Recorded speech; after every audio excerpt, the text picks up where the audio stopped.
افغانستان میں موجودہ حکومت نے 231 ارب روپے کا سود سے پاک بجٹ پیش کر کے بہت سے سوالات کا جواب دیا ہے اور سوچنے کی بات یہ ہے کہ افغانستان خوراک میں خود کفیل نہیں ہے، کوئی نہری نظام نہیں، بے روزگاری کی شرح بہت زیادہ ہے، غربت بے تحاشا ہے، کوئی فارن ریزرویشن نہیں، کوئی خاص انڈسٹری نہیں، لیکن حیران کن طور پر ایک افغانی روپیہ ہمارے 2.5 روپے کے برابر آ گیا ہے۔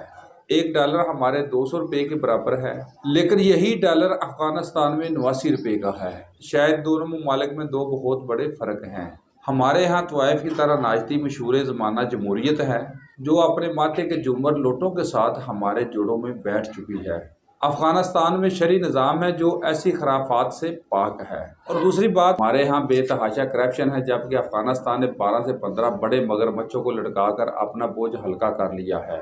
پاکستان میں 1,26,000 لیٹر پٹرول نیشنل اسمبلی کے منتخب نمائندوں کو ملتا ہے۔ باقی آپ خود اندازہ لگا لیں، تمام صوبائی اسمبلیاں، سینٹ، نیب اور تمام سرکاری اور سیاسی ملازمین بھی ملک کی مراعات لے رہے ہیں۔ ملک اس وقت مشکل میں ہے، کیوں نہ سرکاری مراعات ہر طبقے کو بند کی جائے تاکہ عوام کو ریلیف مل سکے۔ اب کیونکہ پٹرول کی قیمتیں ملکی ترقی کی بلند ترین سطح پر ہیں، تو کیا سیاستدان، ججز اور دیگر کے پٹرول الاؤنسز ختم نہیں کر دینے چاہیے؟ اگر ملک میں ماہانہ 15,000 روپیہ کمانے والا اپنی جیب سے پٹرول خرید سکتا ہے، تو لاکھوں روپے تنخواہ لینے والا خود اپنی جیب سے پٹرول کیوں نہیں خریدتا؟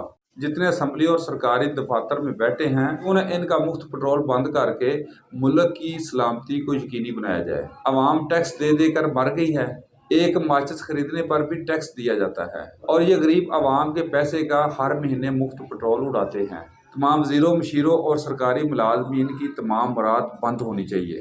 جن سرکاری گھروں میں یہ لوگ رہتے ہیں، ان کا فی مربع گز کے حساب سے کرایہ چارج کیا جائے۔ ایسا ہوتا نظر تو نہیں آتا، کیونکہ قانون ساز اسمبلی یہ ممکن نہیں ہونے دے گی کہ ان کی مراعات ختم کر دی جائیں۔